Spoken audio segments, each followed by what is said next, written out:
Reputation is a matter of trust. It's a matter of reliability. It's a matter of hope that you start creating in the minds of consumer. Brand image is the current view of customers about the brand. Every single product, if it is not able to create excitement in your mind, then you are not going to survive in the market. They differentiate between every single product, be it a piece of chocolate or it's going to be a pen.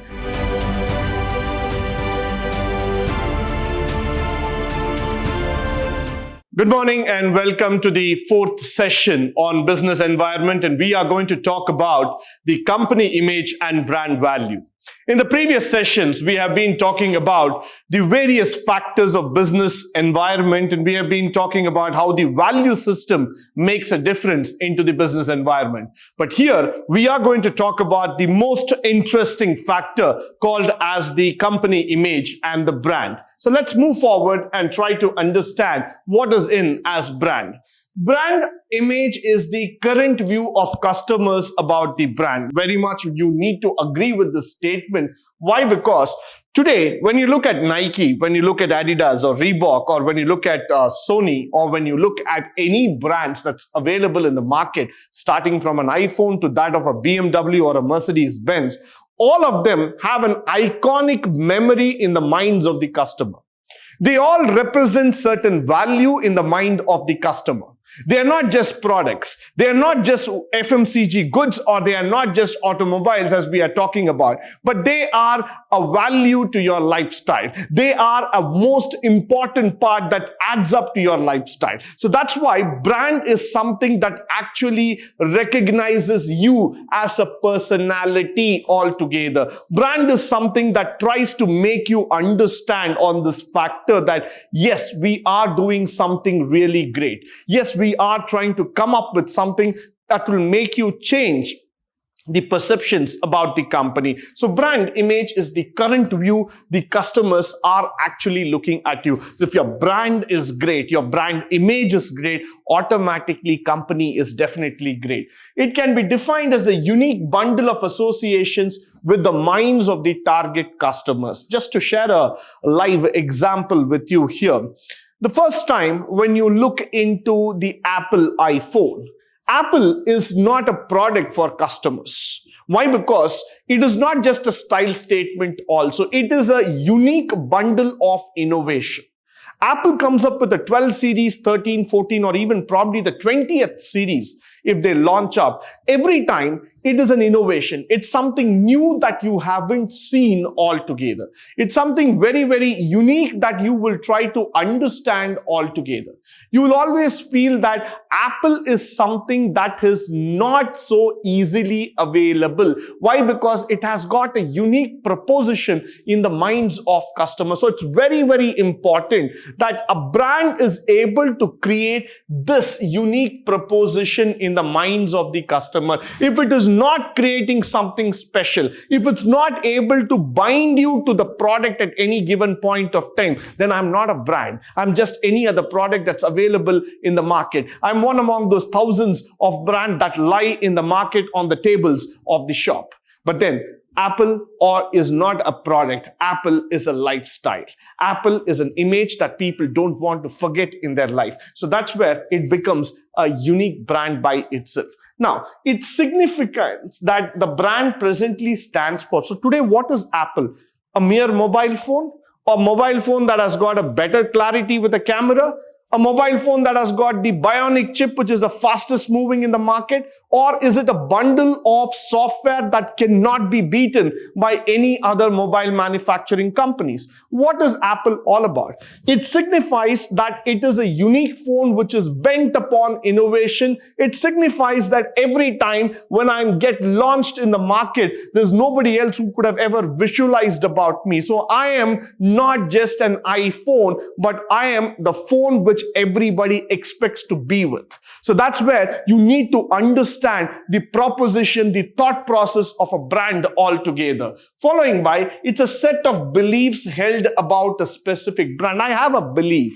When I talk about Toyota, I have a belief with me. Toyota stands for excellence in quality. Toyota stands as a car company, as an automobile company, which will not give up on excellence. If you happen to go to the Toyota manufacturing plant in B.B.A in Bangalore, you will be able to see the amount of perfection, the amount of quality that is being driven in each and every stage before they manufacture the car.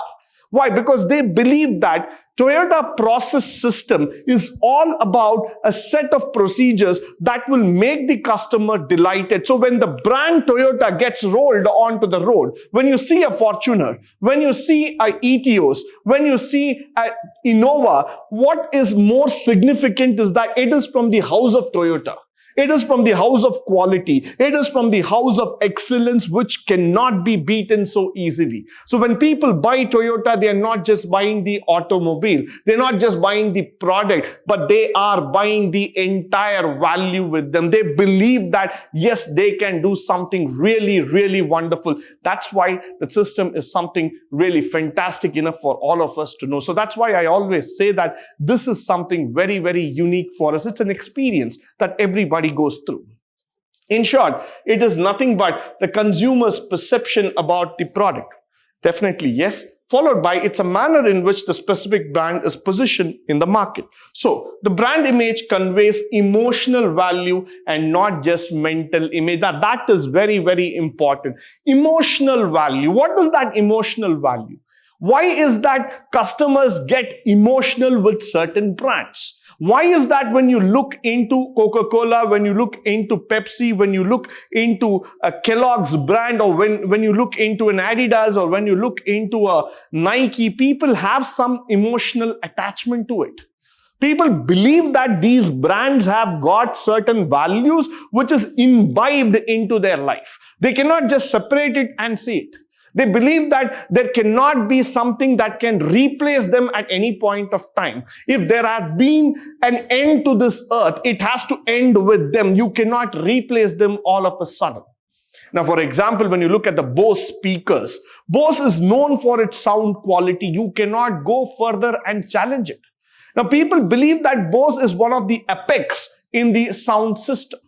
The reason for that is that people believe that there is an emotional attachment. They have a proposition which cannot be broken down so easily. So that's why I would say that emotional attachment, that emotional feeling with the brand has to be there in order to promote, in order to take it forward. Now, moving forward, the brand equity all about. Let me just show you all the brands that you see here. Nice, vibrant color on your screen. You talk about an ABC, Levi's, C&N, Nike, Visa, John Deere, a Callaway. You're going to talk about BMW or Ralph Lauren or an AT&T, Pringles, Exxon, you name it. I've got all the companies on my screen, including Coca-Cola, which is the world's most respected and most valued brand altogether. But then, when we are speaking about this brand, you have to know about brand equity. Now, what is brand equity? It refers to a value premium that a company generates from a product with a recognizable name when compared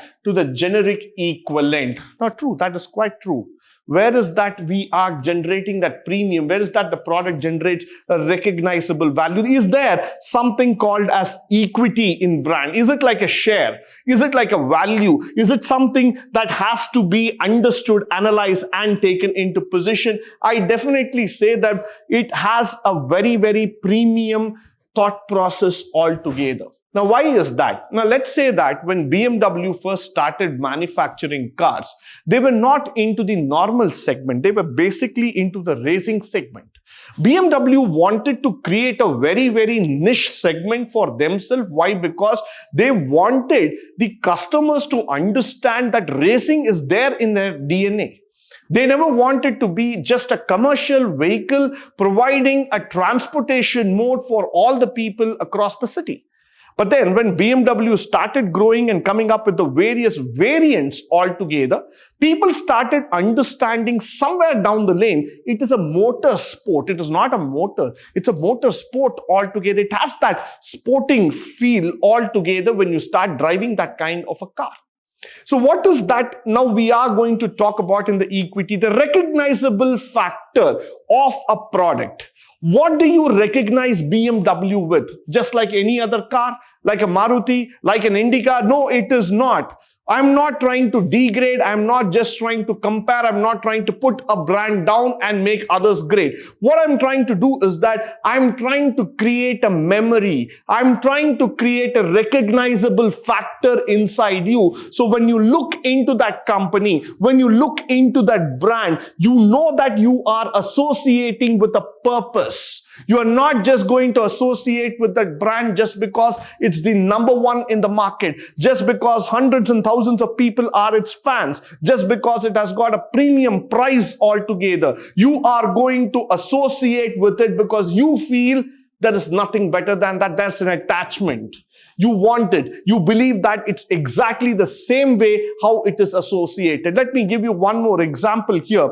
In the recent advertisement that Skoda came up with, the Skoda Rapid, what I'm talking about, they had a very, very unique proposition where Skoda and the Skoda Superb or the Rapid variant has always been classified as a car above the normal, because it has got certain elements that makes people feel that it's born for a legend, it's made for some executive look altogether. Its features, its kind of class and characteristics are made for somebody exclusive. So anybody who gets associated with that Skoda car altogether, they believe that there is some recognizable quality and reliability that comes into the brand. And that's why when the marketing campaigns happen for this kind of products, they are able to create a brand equity. They are able to create a recognizable factor which you and me cannot just think about on an ordinary way. So when next time when you walk into the showroom, you know that you are going to get into that real thing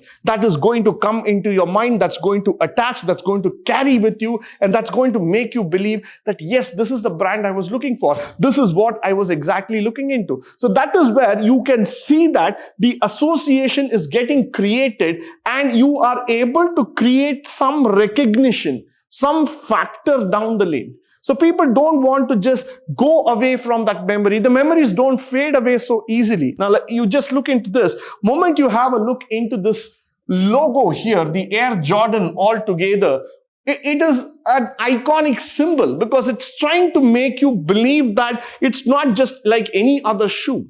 It might be from the Nike brand altogether. It might be from a specific brand altogether. But then that has got an iconic feeling because you are a part of the NBA superstar Michael Jordan altogether. So that's where it is coming in all to you.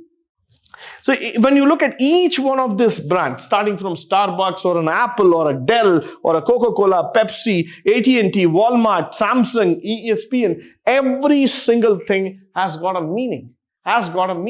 Because you feel that you are getting associated with that entire factor. Now that's how even IPL had created the story of Indian Premier League altogether. Now, when you look at IPL as just a cricketing game, then you don't have any fun about it. But then IPL has got a closer sense by associating people to the cities, to the teams, to the way, the culture and all those factors. So IPL has today become a brand that can be recognized by through the media channels, to the people and through all the public who are trying to view it, who are trying to understand the game altogether. Now, moving forward,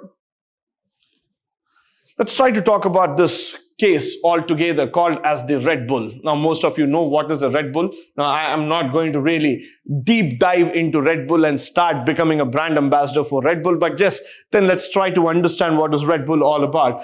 Red Bull has got a company reputation, which is a combination of its logo and the corporate colors, their slogan. However, this brand image is the combination of values of feeling that they transmit. So what are they transmitting in the market? They are transmitting values like adventure. They are transmitting values like risk, overcoming it, energy. They're also trying to say that, which is something different from all other beverages that is available in the market. Now, most of you might feel that Red Bull is just about a tonic. It's just a drink which has got an over-caffeinated kind of a drink which is just going to provide energy. But let's look into the reality. Let's look into the picture here very, very clearly.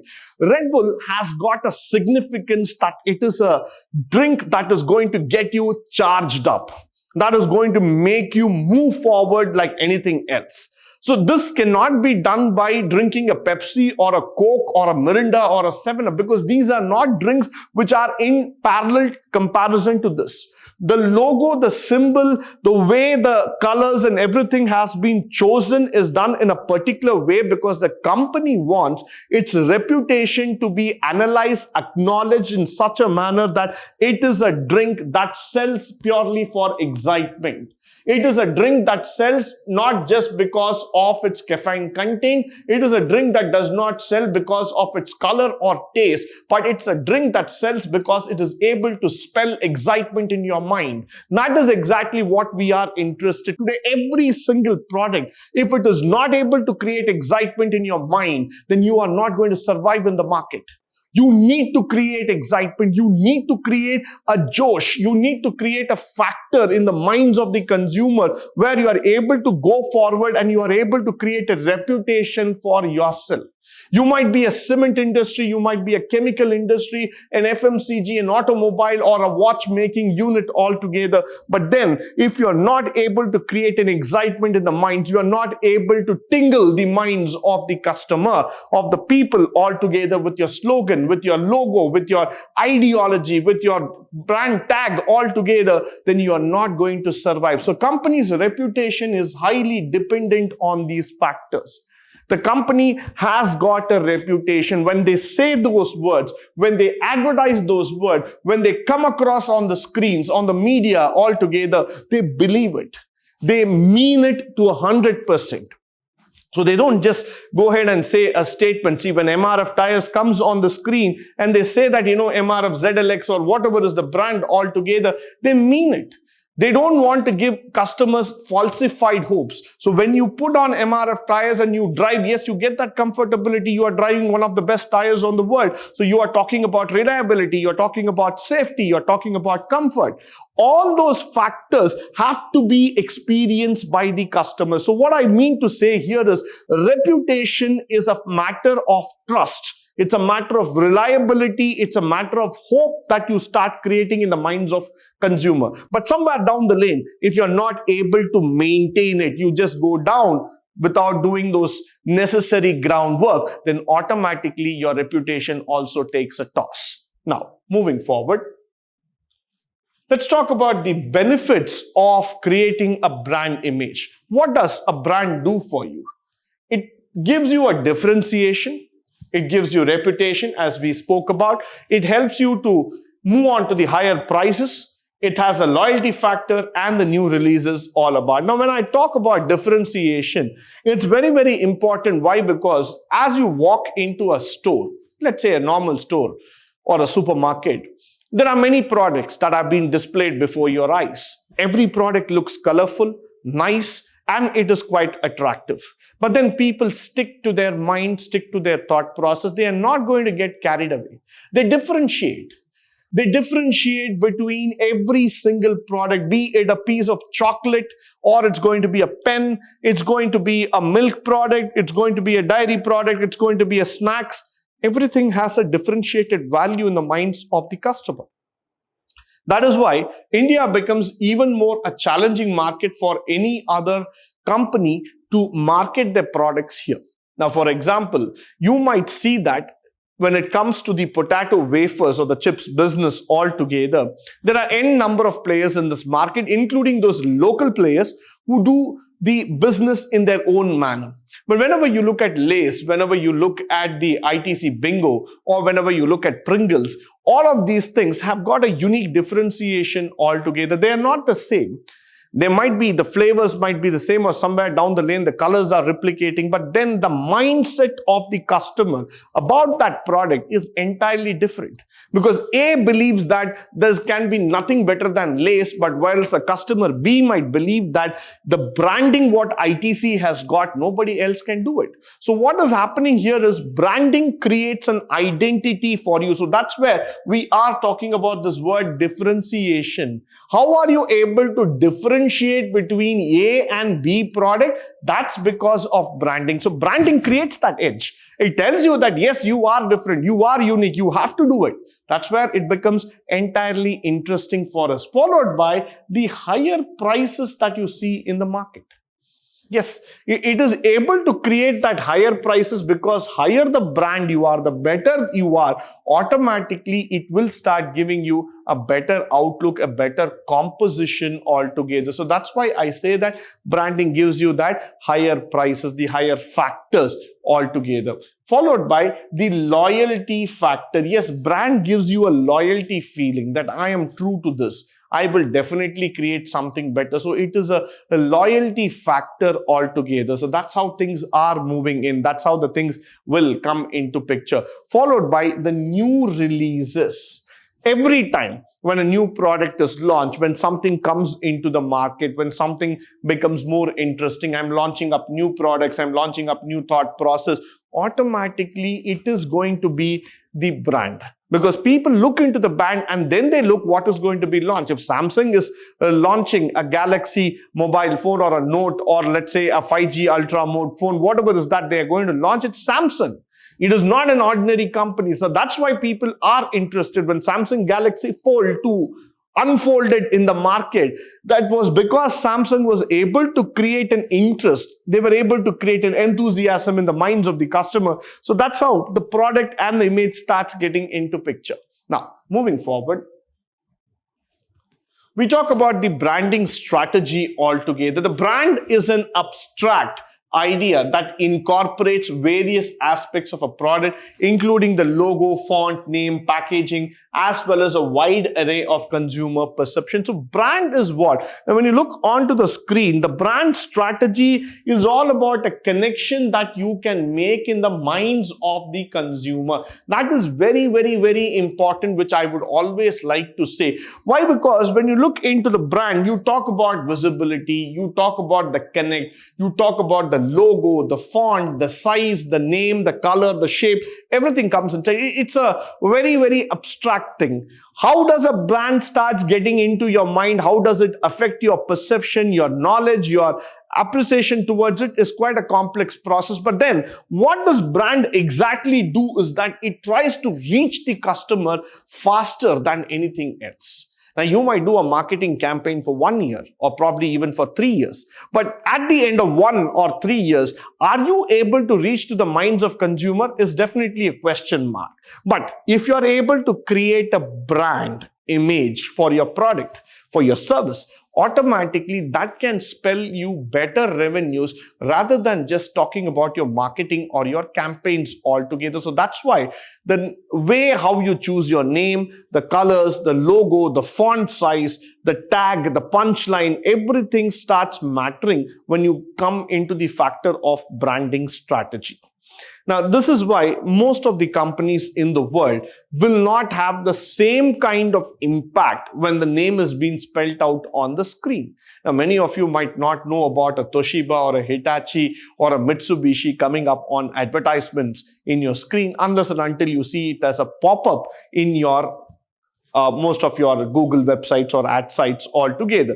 The reason is that these companies are excellent companies when they come to their engineering products or to their innovations altogether. But these companies' names are not as common when you talk about a Samsung or when you talk about a Tata altogether. The reason is that they're not directly linked to you unless and until you are involved in the sectoral business. But definitely, they are powerful brands. They have a powerful image. They have a powerful strong impact when it comes to the presence, when it comes to the operational level thought process altogether. But what is happening in the long run is that unless and until they get associated into the common man's ideology, the recall of the name starts coming again and again in their mind, they will not be able to reach the top level position altogether. So it is always the factor that a brand has to move from an abstract positioning to a concrete positioning, to the number one positioning, where it can become the topmost recall in the minds of the consumer.